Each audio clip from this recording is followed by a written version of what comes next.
Bienvenidas y bienvenidos a Fondo con María Emma, esta emisión de los domingos a las 8:30 por Noticias Caracol Ahora. En una semana donde definitivamente la gente internacional estuvo más activa que nunca, diría yo, no solo el terremoto en Haití después del magnicidio, Afganistán, donde los talibanes recuperan el poder, y una lucecita de esperanza pequeña en lo que fue la reunión, ese memorando de entendimiento que comenzó a ver sus luces con el apoyo de Noruega en México entre la oposición y el gobierno de Maduro. Pero si hubo un tema que acaparó todas las miradas, todas las primeras páginas, todas las redes sociales, cosa que no suele ser usual, fue el del cambio climático y la emergencia. Eso que Antonio Guterres, el secretario ejecutivo, el secretario general de Naciones Unidas, lo ha llamado el código rojo para la humanidad.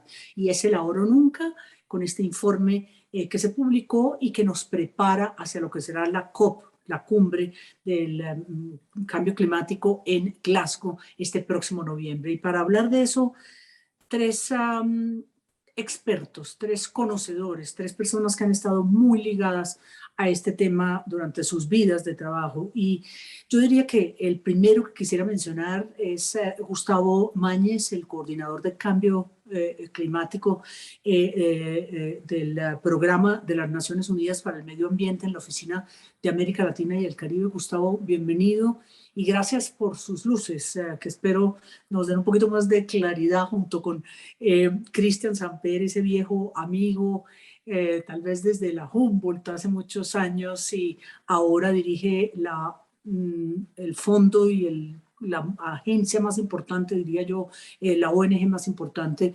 en cambio climático, que es Conservation Society. Y por supuesto, una persona que ha estado muy ligada a mí en Naciones Unidas, trabajamos juntas en la misión de Colombia, en el Ministerio de Relaciones Exteriores, y que ha sido también estratégica en esta mirada de lo que fueron la construcción de los SDGs y de la Agenda 2030 desde como cofundadora de Transforma, Isabel Cabellier. Así que, ¿por dónde empezamos? ¿El informe y demoledor o no? ¿O nos da una hoja de ruta hacia Glasgow? Y segundo, 5 años después de la COP de París, ¿estamos por el camino correcto? ¿Vamos a lograr esas metas en Glasgow? ¿O hay un compromiso real, político y científico? No sé quién quiera echarse al agua primero. María Emma, si quieres yo empiezo. Mucho Maravilla. gusto estar aquí con ustedes. Muchas gracias por la invitación. Yo pienso que el informe es demoledor y esperanzador a la misma vez. Eso es lo que estamos viendo, que el clima está cambiando, que está claro que está cambiando por la acción humana y que las consecuencias las estamos viviendo ya, todos los días. Eso es innegable, es un hecho científico. Y además nos dice que tenemos que actuar con urgencia porque estamos viviendo una emergencia, no es una cosa de dentro de una generación o dos, es hoy. Pero también nos dice que aún hay una trayectoria que nos puede llevar a un futuro donde limitamos el aumento de temperatura a no más de 1.5 grados centígrados. Ese es el reto y lo que nos dice es aún se puede y requiere de acción inmediata de todas las partes de la sociedad, gobiernos, ciudadanos, medios, absolutamente todos. De aquí a Glasgow nos quedan menos de 80 días, tenemos mucho por hacer, es una cumbre importante, el quinquenio de París, efectivamente estamos viendo que ha habido un avance impresionante desde París, pero no es lo suficiente. Otra paradoja, como la del reporte. Por un lado, nunca hemos visto más avance en la historia y por otro lado, estamos muy lejos de donde deberíamos estar. Y ambas cosas son una realidad. Glasgow tendrá que demostrar que los gobiernos son serios en tomar acciones para cerrar esa brecha que aún nos queda para cumplir con la trayectoria de no más de 1.5 grados centígrados. Ese es uno de los grandes retos que tenemos de aquí a noviembre. Desafiante, por decirlo menos. Estados Unidos, usted que está ya como en ese ojo del huracán en el Wildlife Conservation Society, Cristian, ve que el gobierno Biden y el regreso de Biden de la mano de Kerry con su experiencia, ¿le va a servir para consolidar lo que es Glasgow y que estemos todos juntos por fin? Sí, sin duda, María Emma, que ha habido un cambio político importante acá en Estados Unidos. Primero, solo para decir que yo creo que el informe es un informe muy importante, construyendo una tradición, una serie de informes que hemos tenido de la comunidad científica, pero a mí lo que me llama la atención es la contundencia que tiene este informe, porque el nivel de certeza que tenemos de los impactos del cambio climático hoy en día es más alto de lo que hemos tenido en cualquier momento desde Río de Janeiro. Y lo que vemos es que los impactos han sido más grandes de lo que habíamos estimado. Ya estamos viendo desde la revolución industrial que la temperatura promedio del planeta ha incrementado en 1.09 grados centígrados y que prácticamente todo eso es debido a las acciones del ser humano, principalmente emisiones de invernadero. Entonces yo creo que esto es algo importante que hay que mirar. Y esto va a requerir una solución global de todos nuestros países. Y en efecto, acá en Estados Unidos lo que vemos en este momento es que ha habido un cambio muy fuerte en este año en la administración Biden en torno al tema del cambio climático. De hecho, el presidente Biden ha dicho que es el tema principal junto con la pandemia de la agenda. Y sin duda que ha habido un compromiso de todo el gobierno en este sentido. Y yo creo que es algo muy importante, aunque Estados Unidos ha avanzado mucho en los últimos 10 años a raíz del trabajo que ha hecho el sector privado, que han hecho los estados y otros, falta mucho. Y el hecho de que realmente se han sumado esas metas y estemos hablando de la nueva meta de una reducción del 52% de las emisiones de carbono de Estados Unidos, es una meta muy ambiciosa, pero no es suficiente. Necesitamos avanzar nosotros y todos los demás países alrededor del mundo en este tema, porque al paso que vamos, no vamos a lograr cumplir la meta de 1.5. Y antes de darle la palabra a un estudiante que quiere preguntarles algo a Nicolás Molina, para cerrar este ciclo inicial, ¿la región ha cumplido? América Latina y el Caribe, Gustavo, ¿han cumplido? ¿Ustedes cómo lo ven desde esa institucionalidad de Naciones Unidas que finalmente tiene una agenda, bueno, que diseñamos todos los países muy ambiciosa? Bueno, la región pues no es uno de los grandes causantes del cambio climático a nivel global y por lo tanto el nivel de ambición o el nivel de exigencia que se le tiene que pedir pues no va a estar el mismo que se le tiene que pedir a países como Estados Unidos, Japón, Unión Europea, y a pesar de eso sí que vemos grandes liderazgos regionales en el sentido de la ambición. Y sin irnos más lejos, Colombia en su NDC, en su última NDC, el compromiso ante el Acuerdo de París, se compromete a reducir las emisiones en más de un 50% de aquí al 2030. Otro objetivo, conseguir una deforestación neta cero. ¿Me repites esa cifra? Entonces, Colombia. Sí, se compromete a reducir las emisiones en su NDC en un 51% para el año 2030. Efectivamente, lo cual encarrila perfectamente en una senda de descarbonización al país, que es lo que busca el Acuerdo de París a 2050. Y aparte de eso, otros objetivos como la desforestación neta cero, el gran impulso a las renovables a través de la misión de transformación energética, la Estrategia Nacional de Promoción de la Movilidad Eléctrica, ¿no? Con el impulso de esta tecnología cero emisiones en el transporte, que es el gran problema a nivel de emisiones en muchísimos países de la región. Hace poquito oímos el compromiso, el acuerdo de Transmilenio de poner una flota de casi 900 buses eléctricos en Bogotá con 6 nuevas terminales eléctricas para estos buses. O sea, hay muchísimo liderazgo, pero queda claro que hay muchísimas más cosas también que hacer, sobre todo para evitar que haya, como se dice en inglés, un efecto lock-in, un cierre en aquellas tecnologías que se están imponiendo ahora mismo como, o se dicen verdes, como ese ejemplo del gas, ¿no? Se habla del gas como una tecnología de transición. Entonces, vemos mucho de este tipo nuevo de inversiones en la región que sí que nos pondrían en un escenario bastante peligroso. Bueno, miremos qué les pregunta Nicolás Molina desde Medellín. Nicolás. Hola a todas y todos, mi nombre es Nicolás Molina Arroyave, soy estudiante de Ciencias Políticas, tengo 22 años. Y mi pregunta es si realmente es posible llegar a mejorías por medio de acciones individuales o si definitivamente necesitamos una transformación sistémica para poder solucionar o mitigar estos impactos ambientales que tenemos en este momento. Oiga, sí, ¿no? Eso depende de nosotros. No sé si esas pequeñas acciones individuales sirven. Isabel decía que esto depende de todos, incluyendo ciudadanos. ¿Qué contestarle a Nicolás? Cristian, no sé, ¿qué? Bueno, requiere de todo el trabajo de todos nosotros, pero sí creo que requiere una solución sistémica de fondo. O sea, estamos hablando de un cambio radical, fundamental de la forma como trabajamos en nuestra sociedad. Estamos hablando de eliminar el uso de combustibles fósiles, lo cual requiere todo el gobierno, todo el sector privado, todos los incentivos que podamos tener para avanzar en ese sentido. Estas son las decisiones macro de gobierno que necesitamos todos nosotros. Yo creo que hay unos compromisos muy importantes que hemos visto de gobiernos, de empresas.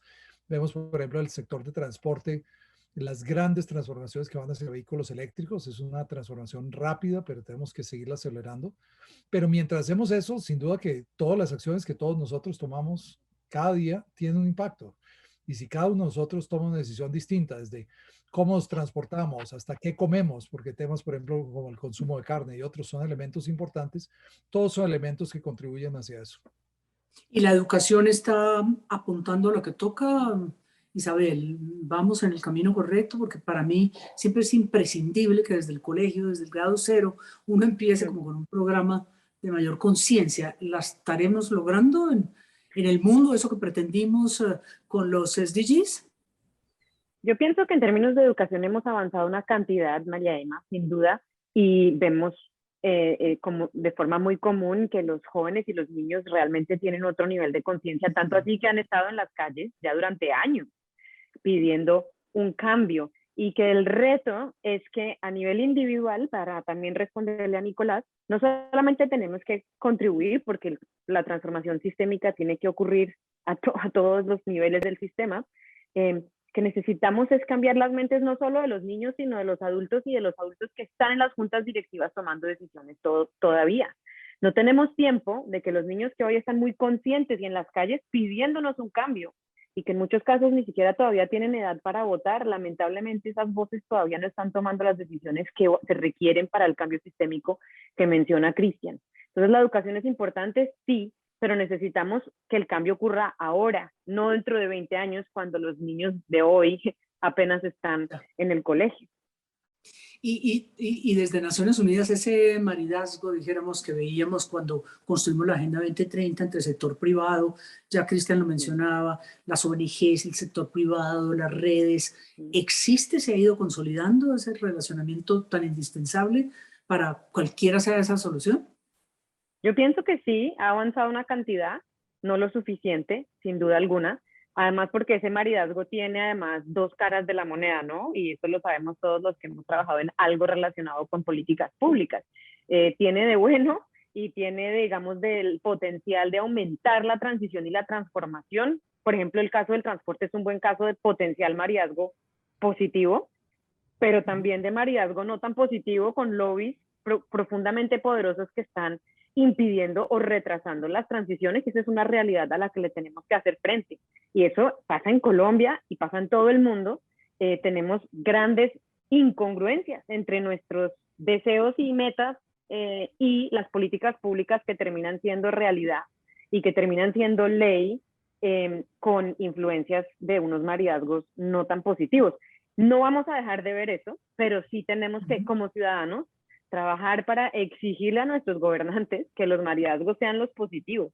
Entonces pienso que la acción ciudadana individual no solamente está, que también lo está en escoger qué como, cómo reciclo, ¿no? Cómo me transporto, sino también en nuestra acción ciudadana política de a quién elegimos, por qué, qué le preguntamos a nuestros elegidos y cómo hacemos que esto se convierta en un tema central de la agenda política.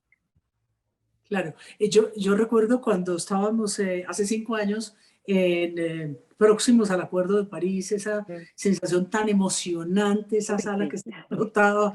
¿Va a pasar lo mismo en Glasgow, Gustavo? ¿Va a ser esa emoción, creen ustedes, y ese convencimiento de que arrancamos y nadie nos para por este camino que tuvimos en París? Gustavo, no sé, ustedes también. Yo creo que en Glasgow lo que queda por negociar son aspectos que vienen de París, que no han sido acordados hasta ahora, como qué pueden los mercados de carbono hacer, aportar realmente para solucionar este problema, y tienen un rol, quizá no un rol tan amplio como ven algunos, pero tienen un rol, y es especialmente importante que esta negociación sea cerrada para poner en marcha unos mercados previsibles, pero a la vez unos mercados que realmente cumplan con esta reducción de emisiones y no sea aire caliente. Queda también definir los aspectos de cómo se reportan los avances de esos compromisos nacionales, las NDCs. Aparte de eso, pues temas negociatorios no van a ser como pues eso, algo tan inspirador como fue llegar a ese acuerdo global como París. Ya tenemos el acuerdo, eso es lo importante, entonces ahora se trata de ir aumentando la ambición. Yo creo que este informe del IPCC, que ha venido justo un poquito antes de Glasgow, lo que pone sobre la mesa es la necesidad rotunda de aumentar la ambición a través de esas NDCs año a año y no irnos para atrás, como os estaba diciendo, con el tema del gas natural. Existen muchísimas inversiones previstas, no solo en América Latina y el Caribe, sino en el resto del mundo. No podemos volver atrás. Sabemos que, por ejemplo, las energías renovables son mucho más baratas que las fósiles. Este es el camino y además es que genera empleo. Es la manera también de salir de la crisis.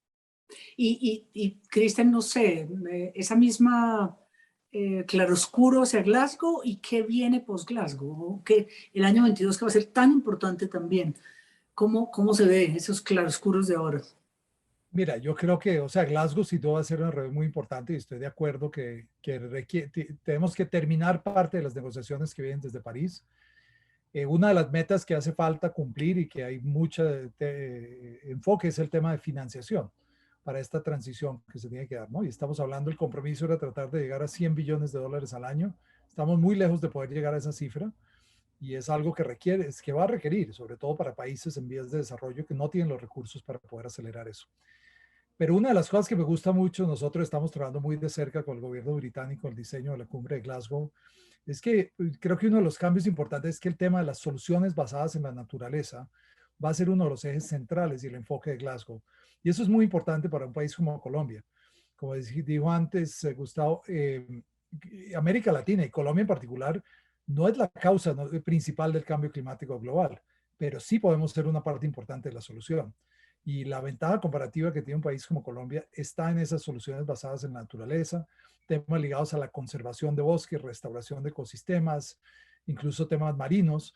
Yo creo que es una oportunidad importante en que reconozcamos como sociedad que el problema es muy serio, pero las soluciones las tenemos y no son solamente tecnológicas ni de descarbonización tradicional, sino también los temas donde usemos esa gran riqueza biológica como un país de Colombia, porque al final y al cabo la naturaleza ofrece probablemente una tercera parte de la solución.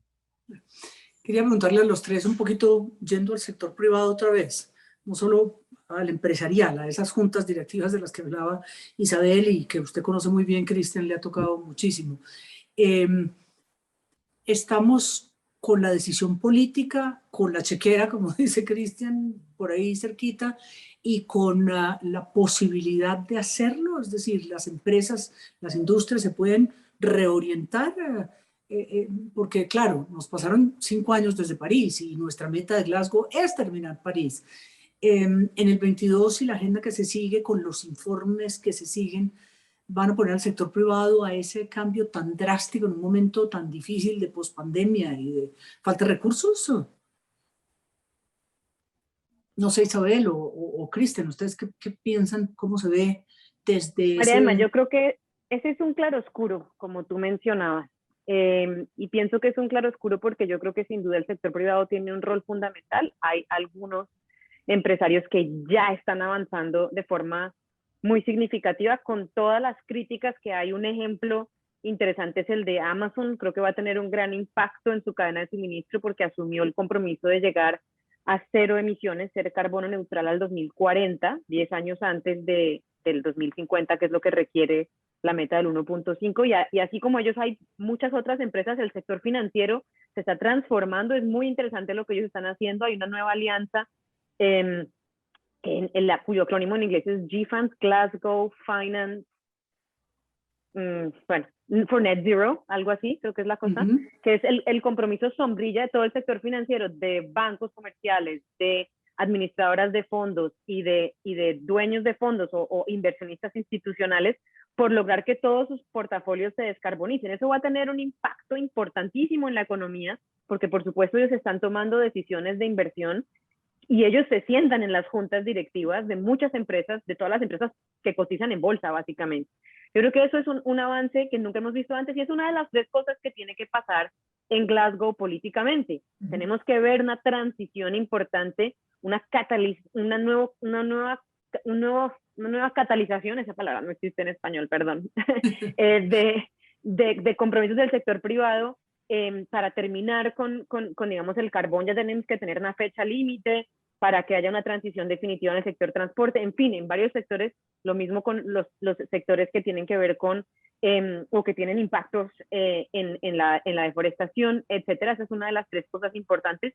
Y en esto Glasgow es una cumbre distinta a París, porque como decía Gustavo, pues no es una cumbre de puras negociaciones, realmente el tema de negociación es más pequeño. Las otras 2 cosas políticamente cruciales de Glasgow ya han sido más o menos mencionadas aquí, pero para resumir, transformación de la economía. Segundo, dinero sobre la mesa, es decir, tenemos que ver que los países desarrollados ponen el dinero sobre la mesa que se comprometieron a poner, ya incluso desde el 2009, o sea, París ya estaba recogiendo un compromiso antiguo. Y tercero, la decisión de cómo cerrar la brecha para el 1.5. Esas son las 3 cosas principales. Entonces, el sector privado, por supuesto, tiene un rol fundamental en uno de estos 3 pilares, cómo vamos a catalizar ese cambio en la economía.